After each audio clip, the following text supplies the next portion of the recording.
இதெல்லாம் கண்டிக்கணும். அதனாலதான் பெண்கள் வெளில போக முடியல. அது மட்டும் இல்ல, பள்ளிக்கூடத்துல எல்லாம் இப்ப போதைப் பொருள் அரசாங்கத்துக்கு தெரியாமையா விற்க முடியும்? எப்படி விடுறீங்க நீங்க? உங்களுக்கு அதுல பங்கு இருக்கா? நான் கேட்கிற கேள்விக்கு நீங்க பதில் சொல்லணும்.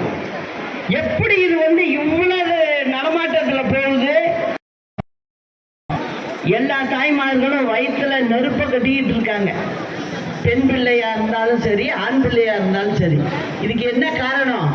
போதை கலாச்சாரத்தை எங்க பார்த்தாலும் நீங்க சும்மா ரோட்ல போனா கூட வித்துக்கிட்டு போற அளவுக்கு ஆகி போச்சு. அதெல்லாம் இதுக்கெல்லாம் ஒரு முடிவு கட்டணும்.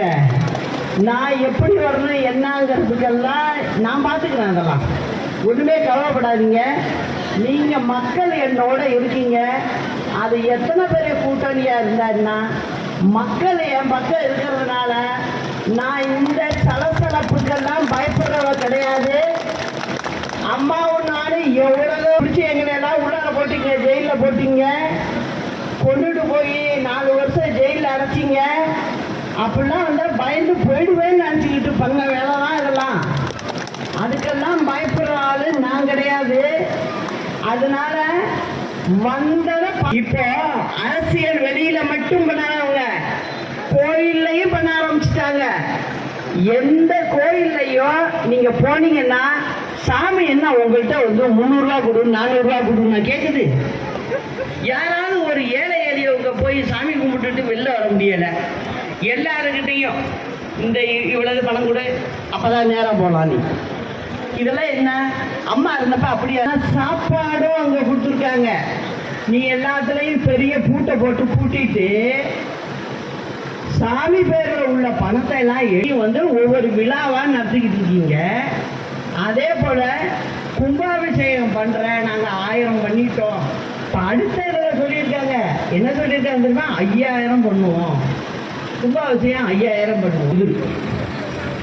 நாங்க பண்ணிடுறோங்கிறாங்க. அம்மா இருந்த பேர்ல அப்படியெல்லாம் இல்லை. நீங்க இந்த வேலைக்கு இவ்வளவு ரூபா ஆகும், நான் ஆள் பார்த்து வச்சிருக்கேன், நான் செஞ்சு கொடுத்துறேங்கன்னு சொன்னா தாராளமா நீங்க செய்யுங்கன்னு சொல்லி விடுவாங்க. நீங்களே ஆள் அடிச்சு அந்த இடத்துல ஒரு கான்ட்ராக்டர் அடிச்சு நீங்க அந்த வேலையை செஞ்சு கொடுக்கலாம்.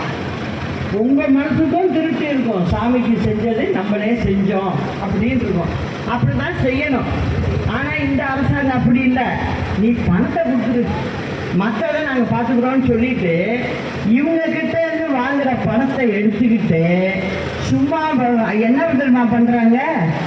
கவர்மெண்ட் கோயில் பணத்திலேருந்து அந்த வேலை செஞ்சதான் எடுத்துடுறாங்க. இவங்க என்ன சொல்றாங்க? இவங்க அந்த செய்தியை நான் பார்த்துட்டு திருப்பி நான் வெற்றி பெற்றது நான் உங்களை நீங்க நல்லதை செய்யணும்.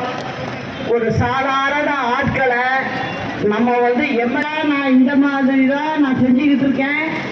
அதனால நிச்சயம் வெற்றியை நீங்க கொடுக்கணுங்கிறத சொல்லி நாளை நம்முடைய வெற்றி நிச்சயம். அண்ணா நாமம் வாழ்க, புரட்சி தலைவர் நாமம் வாழ்க, புரட்சி தலைவி அம்மா நாமம் வாழ்க. நன்றி, வணக்கம்.